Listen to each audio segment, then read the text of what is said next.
আবাসিক হোটেলে নিজের বয়ফ্রেন্ডের সাথে সময় কাটাচ্ছে রিতা। আসলে রিতা একজন কলেজ পড়ুয়া মেয়ে, আর রিতার সাথে যাকে দেখতে পাচ্ছেন সে হচ্ছে রাকিব, রিতার বয়ফ্রেন্ড। কলেজ ফাঁকি দিয়ে দুজনে আবাসিক হোটেলে একান্ত সময় পার করছে। এভাবে নিজেদের চাহিদা মিটিয়ে রাকিব রিতার উপর থেকে উঠে বসলো। রিতা উঠে বসে বলতে লাগলো, আজকে মন ভরেছে তোমার? তুমি না বলেছিলে আমাকে কাছে না পাওয়া পর্যন্ত তোমার মন ভরবে না, তাই তো আজ কলেজ ফাঁকি দিয়ে তোমাকে সময় দিলাম। জবাবে রাকিব বলল, হ্যাঁ মন ভরেছে, তবে একটা কথা। রিপা বলল, আবার কিসের কথা? আরো কিছু কি বাকি আছে? জবাবে রাকিব বলল, না কিছু বাকি নেই, তবে তোমার না বিয়ে ঠিক হয়েছে? তুমি যদি অন্য কাউকে বিয়ে করে নাও তাহলে তো আমাকে ভুলে যাবে, তখন আমাকে আদর করবে কে? সময় বা কে দিবে? জবাবে রিতা বলল, সেটা সময় হলে পরে দেখা যাবে, এখন তাড়াতাড়ি চলো, কলেজ ছুটির টাইম হয়ে গেছে, বাসায় ফিরতে হবে। রাকিব বলল, ঠিক আছে, জামা কাপড় ঠিক করে ফ্রেশ হয়ে চলো। তারপর দুজনে উঠে চলে গেল। কয়েকদিন পরের ঘটনা, রিপা কলেজে যাওয়ার জন্য নিজের ঘরে রেডি হচ্ছিল। এমন সময় রিপার মা এসে বলল, শোন আমি একটু বের হচ্ছি, আসতে সন্ধ্যা হয়ে যাবে। রিপা বলল, তুমি কোথায় যাবে মা?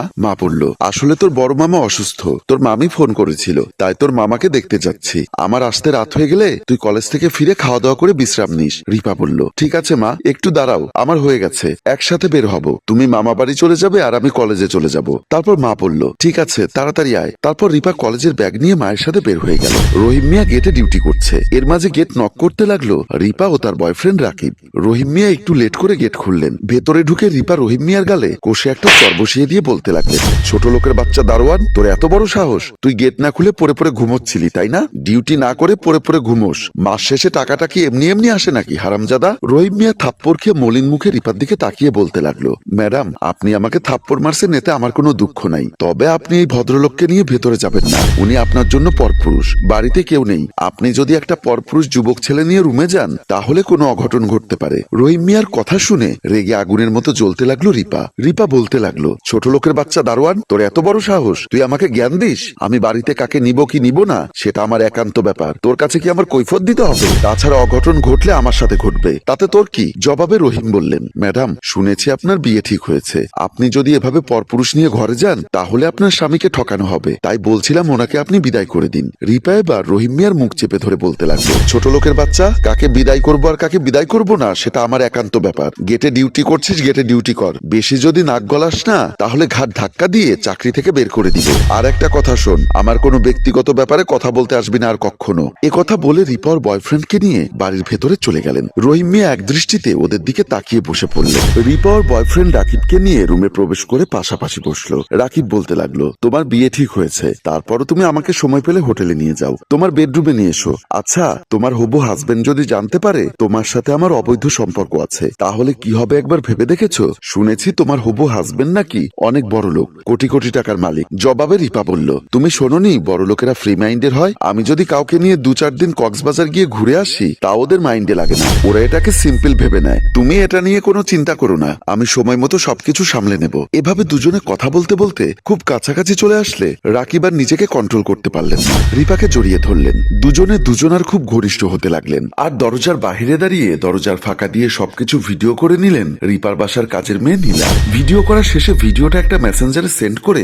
মনে মনে অনেক খুশি হলেন। তারপর সেখান থেকে চলে গেলেন। এদিকে সুমন রিপার মা ড্রয়িং রুমে সোফার উপর বসে আছে। এর মাঝে রিপা ওর বয়ফ্রেন্ডকে নিয়ে রুম থেকে বের হলো। রিপা ওর হবু হাজবেন্ডকে দেখে রিপার মাথায় যেন আকাশ ভেঙে পড়ল। রিপা কি করবে বুঝে উঠতে পারছে না। রিপা তার মাকে বলে উঠল, তুমি সুমনকে কোথায় পেলে? তুমি তো মামার বাড়ি গিয়েছিলে, সুমনকে নিয়ে আবার বাসায় আসবে, আমাকে একটু বলে আসবে না?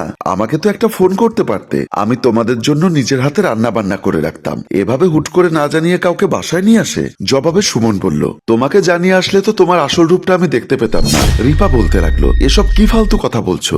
আসল রূপ মানে তুমি কি বলতে চাও সুমন? সুমন বলল, আর কিছুই বলতে চাই না। তারপর তার মায়ের উদ্দেশ্যে বলল, আচ্ছা আন্টি আজকে তাহলে আমি আসি, পরে কখনো আবার আসবো। এ কথা বলে সেখান থেকে চলে গেল। সুমন চলে যাবার পরে রিপা মাকে রাগারাগি করতে লাগলো এবং তার বয়ফ্রেন্ড রাকিবকে বাড়ি থেকে বের করে দিল। পরদিন সুমনের বাড়ির ড্রয়িং রুমে বসে আছে সুমন, রিপা ও তার মা। তারা কথা বলছিল। এর মাঝে রহিম মিয়া স্যুটকোট পরে ড্রয়িং রুমে প্রবেশ করলেন। বাড়ির সিকিউরিটি রহিম মিয়াকে স্যুটকোট পরা দেখে রিপা বলতে লাগলো, এই ছোট লোকের বাচ্চা, তোর এত বড় সাহস, তুই এই কয়দিন আমাদের বাড়িতে সিকিউরিটির চাকরি করে এখন আবার স্যুটকোট পরে আমাদের পিছে পিছে এখানে চলে এসেছিস?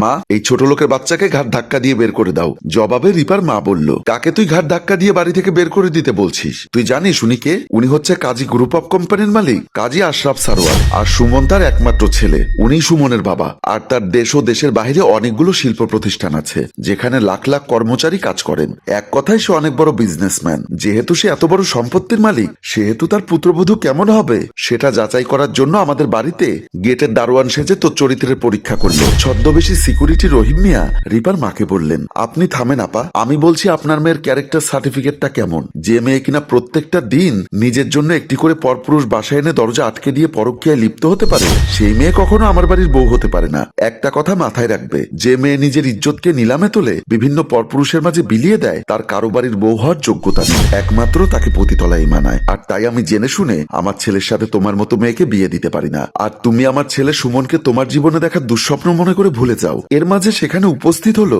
নীলা। নীলাকে দেখে রিপা বলে উঠল, কি ব্যাপার, তুই কেন এখানে এসেছিস? তার মানে তুই সুমনকে ফোন দিয়ে সব কথা বলতি? রিপার কথা শুনে মা বলল, তুই কাকে কি বলছিস? রিপা বলল, কেন, আমাদের বাড়ির কাজের মেয়েকে। ও একটা কাজের মেয়ে হয়ে ও খবর বাহিরে প্রচার করে, তোকে তো আমি পরে দেখে নিব। মা বলল, ও কোনো কাজের মেয়ে নয়, ও হচ্ছে সুমনের একমাত্র বোন, যে কিনা কাজের মেয়ে এসে যে আমাদের এখানে ছিল। নীলা বলল, হ্যাঁ, আমি তোমাদের একান্ত মুহূর্তের ভিডিও ধারণ করে ভাইয়াকে পাঠিয়েছিলাম। বাবা বলল, সুমন, এক্ষুনি এই মুহূর্তে ওনাদের বাসা থেকে বের হয়ে যেতে বল। আর হ্যাঁ, কখনো এই মেয়ের সাথে তুই যোগাযোগ করার চেষ্টা করবি না। তখন বাবার কথা শুনে জবাবে সুমন বলল, বাবা, আমি যদি আগে জানতাম ওর মন মানসিকতা একজন পতিতার থেকেও খারাপ, তাহলে আমি কখনোই তোমাকে ওর সম্পর্কে বলতাম না। তুমি আজকে এই নষ্টা মেয়েকে পরীক্ষা করে আমাকে বুঝিয়ে দিয়েছো, নষ্টা মেয়ের জায়গা কখনো ভালো ফ্যামিলিতে হতে পারে না। আমি এখন ওর ক্যারেক্টার সার্টিফিকেট পেয়ে গেছি, এখন তো অসম্ভব ওকে বিয়ে করা। তুমি চলে যাও রিপা, আর কোনোদিনও আমার সাথে কন্ট্যাক্ট করার চেষ্টা করবে না। এই বলে তাদেরকে বাড়ি থেকে বের করে দিল। রিপা ও তার বয়ফ্রেন্ড রাকিব বাসার ছাদে দাঁড়িয়ে আছে। রিপা বলল, দেখো, সুমন আমাকে রিজেক্ট করেছে, এখন তুমি আমাকে বিয়ে করো। রাকিব বলল, ছি, তুমি তোমার হবু হাজবেন্ডকে যেভাবে ঠকাচ্ছিলে, সে অনুযায়ী তোমার হবু হাজবেন্ড তোমাকে রিজেক্ট করে ঠিক কাজই করেছে। তোমার মতো মেয়েকে যে বিয়ে করবে, তার জীবনে অশান্তি ছাড়া আর কিছুই থাকবে না। আমি এতদিন শুধু তোমার সাথে টাইম পাস করেছি নিজের শারীরিক চাহিদা মেটানোর জন্য। তোমার লাইফের যত বয়ফ্রেন্ডই আসুক না কেন, তারা শুধু তোমার শারীরিক সাইডে মেটানোর জন্যই আসবে। তাই বলছি, ভালো হয়ে যাও। এ কথা বলে রিপার পরকীয়ার বয়ফ্রেন্ড ওখান থেকে চলে গেলেন। রিপা যেন একদম শান্ত হয়ে গেল। রিপা মনে মনে নিজের ভুলটা বুঝতে পারলো, অনুতপ্ত হয়ে ওখানেই বসে পড়লো আর ভাবতে লাগলো সে কত বড় ভুল করেছে। আমাদের সমাজে রিপার মতো হাজারো মেয়ে আছে যারা উচ্চ আকাঙ্ক্ষা আর বিলাসিতার কারণে নিজেদের জীবন নিজেরাই নষ্ট করে। আমাদের গল্পটি যদি আপনাদের ভালো লেগে থাকে, তাহলে অবশ্যই লাইক, কমেন্ট করে শেয়ার করে আমাদের পাশেই থাকবেন। গল্পটির রচনায় কাজী সাব্বির, পরিচালনায় রেজাউল কবির চৌধুরী ও প্রযোজনায় FA নয়ন চৌধুরী। ধন্যবাদ।